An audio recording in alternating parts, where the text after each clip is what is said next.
Nintendo announced an alarm clock yesterday, and it's about as weird as you would expect a Nintendo alarm clock to be. It's called Alarmo, and it's actually the result of a patent that was floating around last week and 2 weeks ago.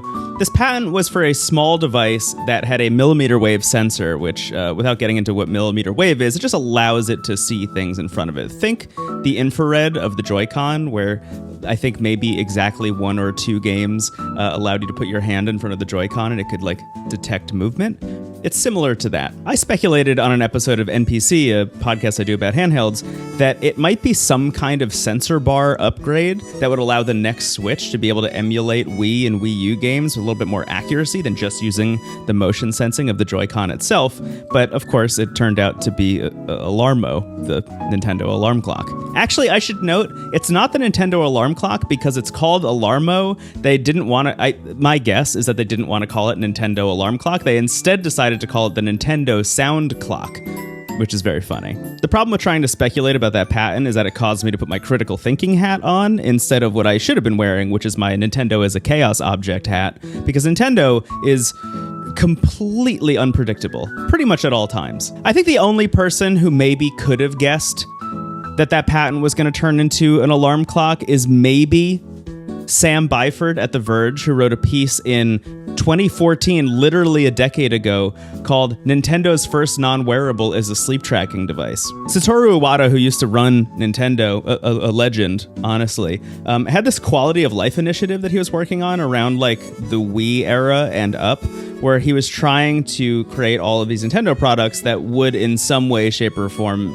influence people to live a better, healthier life. And you can see shades of that in a bunch of Nintendo's products, around his tenure and a little bit afterwards. Things like Pokemon Go, I think, are the most obvious, but even smaller things like putting a pedometer in the Nintendo 3DS that would allow you to rack up little activity coins that you could then go into Animal Crossing New Leaf and spend on stuff like Mario's hat. But they even announced some of these other ones, even if they didn't release. I think the most famous one was the Wii Vitality Sensor, which was the thing you could plug into the Wiimote. So you would hold the Wiimote in one hand, and then this wire would dangle to your other hand where your finger was placed in literally a heartbeat monitor.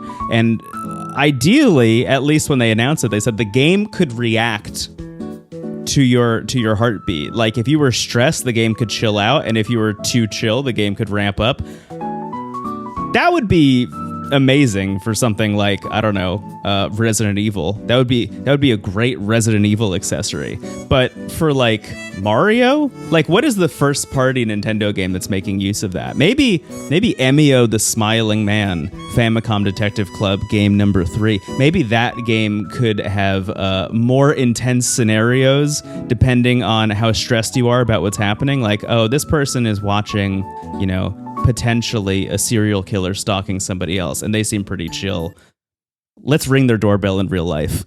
Alarmo, it's worth mentioning real quick, is a clock that you put on the side of your bed and has this millimeter wave sensor that can sense if you are in bed when the alarm is going off, and will get more and more intense the more you ignore your alarm and don't get out of bed. So it plays a bunch of sounds based on different video games. The one that they showed off in the initial reveal trailer is the Super Mario Odyssey sound pack, and it'll just play little coin noises as you're moving around. But if you stay in bed, Bowser shows up and starts yelling at you or something. And then when you get out of bed, the alarm stops. The whole idea is that it is completely wireless. You don't need to be using it as a normal alarm clock. It can just sense all of your motion and all of your movements, so you don't even need to press the big glowing button that they put on top. It comes with a bunch of extra sounds from other video games: Pikmin 4, Splatoon 3, Breath of the Wild, and Ring Fit Adventure, which I think is the wildest, most interesting one. And they're also adding Mario Kart 8 Deluxe and Animal Crossing New Horizons. Animal Crossing is, I think, the one that most people would want, I would guess. At least that's the one I want. It's the one I'm looking forward to. And with that, I should probably mention, I got one of these things. There's the box. I have one. I just happened to be walking next to the Nintendo store in New York City, when the announcement happened, which was wild. So somebody messaged me on Discord. They were like, did you see this? I had not. I was watching it as I was walking through Manhattan, and then I went and found the official Nintendo blog post about this, because I was like, when is this going on sale? When can I get it? Because the trailer makes it a little bit, it's up in the air. You need to be a Nintendo Online subscriber, which is wild. It's like the NES Joy-Con attachments that they made, stuff like that. But anyway, you need to be a Nintendo Online subscriber. Some people were saying it's coming out in 2025, but if you go on the blog post, it's like you can order it in I think the US and Canada now, or they were selling it literally at that moment at the Nintendo store, and I was like 2 blocks away. So I just went over there and I walked in, and I think that like all the employees had just learned about this or had just received one, because they were all just kind of standing there like holding them in their hands, like looking at the box. I think they had also just learned about this at the same time as everybody else. But they also had like a stand, like a display case in the front, and there was another employee like taking pictures of it. It looked like maybe for social media or something. And I just asked the guy, I was like, hey, is this available? Like, can I buy this? The guy was like, yeah, you can buy this. And I walked through a completely empty Nintendo store to the front of the counter where there were a whole bunch of them just laid out in the back, just kind of stacked on top of each other, next to a huge limited edition version of Blasphemous 2, which I didn't realize ever got a physical edition. That game is awesome. It's totally unrelated, but that game rocks. And that physical collector's edition looks sick. If you're a Blasphemous 2 fan, you should go to the Nintendo store and pick that up. Or order one online, whatever you're feeling in your heart of hearts. You don't need to travel all the way to New York City. Somebody in Melbourne watching this being like, I'm going to go to New York. I'm going to get that limited edition Blasphemous 2. Anyway, so the weird thing about me, and maybe this isn't weird, maybe this is what a lot of people are like, because I wrote about this on my blog, and then a bunch of people reached out to me and they were like, hey, me too. I just get up at 7:30. No alarm needed. It doesn't matter when I went to sleep even. I just get up at 7:30. It's just like when my body's like, yeah, it's time to be awake. I could be going to bed at 6:30 a.m. and wake up an hour later. My body's like, that's it. That's all you get. Sorry. Good luck today, man. I'm not exactly in the market for an alarm clock, if I'm being completely honest. Why did I buy this? I bought this because I actually need a bedside clock. That's what I was waiting for. I've been trying and failing to buy like a bedside clock that I like for actually years, and it's my fault. I keep buying like $10 ones that you would find at like Kohl's or Bed Bath & Beyond or something. Like I'm not buying like a nice bedside clock. So anyway, I have an Alarmo now, and there's 2 things to say about Alarmo real quick. Number 1, it's $100. That's a lot of money. It's arguably too much money. It's not even arguably too much money. It's probably just too much money. Number 2 is that it doesn't work as well as I think you would hope for $100. My experience setting it up literally right next to my bed, on my bedside table, which is a little bit shorter than the bed, and I think that might actually be the problem. But anyway, I set it up right there, and I was going through the absolutely delightful setup sequence, which is honestly so fun. It's so Nintendo. It has like big like 3DS menu, Wii U menu energy. It plays a bunch of fun sounds. It lights up. It asks you to do a bunch of things like, walk closer and away from the device so it can like sense your movement. And then at a certain point, it's like, let's run you through how this thing is going to work. Please get into bed. And I got into bed, and it was like, move around a little bit. And I started moving, and it seemed to be registering my movements. And it was like, get out of bed. So I got out of bed, and then it kept flashing a screen that was like, get out of bed. Get out of bed, idiot. Why are you still in bed? And I was out of bed, obviously. And I kept trying to skip this because it clearly wasn't working, and there was no way to skip it either. So I just kept getting into and out of bed over and over and over again until it eventually, I think, recognized it. There's another part where it wants you to like move left and right, and it has Mario on the screen, and he's like collecting coins, and you need to collect all the coins to move on to the next step. And he wouldn't go left for some reason until I literally held my hand up in front of the Alarmo, and I just kept going like this over and over again to like try and push Mario to the left, and it like registered a little bit that he was moving. So now I'm in a place where if I'm not using the alarm or the sensor, it is just a bedside clock that has Pikmin on it. And honestly, it looks nice. It's fun. It's cute. I like it. But at the end of the day, this is like just exactly the kind of thing that Nintendo would and should release. Like, this is the thing that makes Nintendo Nintendo. This is that unpredictability. That unpredictability is like their greatest strength. Everyone has been saying, even me on this very YouTube channel, everyone has been saying like, that Switch 2 announcement, it's going to come any day now, huh? Like, it's just around the corner. Are you excited? There were the hardware leaks, there were the spec leaks. Somebody is out there online saying that they have leaked the system menu, which looks a little bit more colorful than the original Switch, but not by much. I also don't think it's real. But anyway, everyone's expecting the Switch 2. It's very funny to like get a text that's like, "Did you see the new Nintendo hardware?" And it turns out to be an alarm clock. That rocks, honestly. And this is the kind of thing I think that like cements Nintendo as the company that they are. But think about things like the Vitality sensor. That's a thing they announced. Did they release it? No, but like they had intended to sell that. Or even something like Labo. Like Nintendo Labo was a wild idea, and one that like obviously didn't get a lot of support long term because it didn't really catch on, but fascinating concept.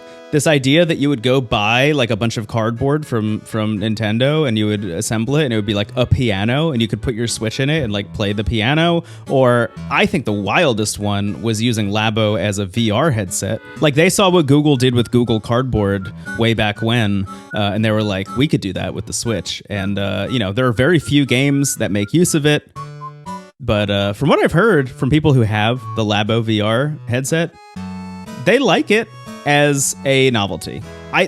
If you're out there and you're playing most stuff, like the stuff that supports Labo VR, if you're playing most stuff in Labo, please leave a comment down below. Or just actually, if you have any experience with Labo, let me know. I'm just curious about that in general. But if you're playing a lot of stuff in Labo VR, I need to hear about it. I just have to. Thank you in advance. Like even Amiibo's kind of weird. Like they could have just released these little figures and made about $1 bazillion and their board would be very, very happy with them for bringing in that much money. But instead they were like NFC chip in the bottom. It unlocks specific things in different video games. Unreal decision. Very good. But they didn't have to do that. They went ahead and did it, but they didn't have to do that. And that's kind of the Nintendo ethos at the end of the day is like, what will people not expect from us? Like for every new Mario game, like the most obvious thing in the entire world is like, yeah, Nintendo, like if you are a person online who's pretending to be a leaker and like grifting a bunch of people on X, the everything app, every single day, all you need to do is be like, there's a new Mario coming, and people are going to be like, yo. But like that's obviously like the thing that Nintendo will definitely do. For everything like that, for every obvious Nintendo move, like there will be a new Mario game, there is something equally unobvious like Alarmo. It's the kind of thing that makes me sit back and wonder if like the guesses that I or anyone else has ever made about the Switch 2 will be accurate. Like again, critical thinking hat. It's gonna have 4K resolution dock, 1080p handheld. It's just gonna look a lot like the Switch, but be a little bit better. Maybe the Joy-Cons will be a little bit better. Like that's critical thinking hat Nintendo brain, right?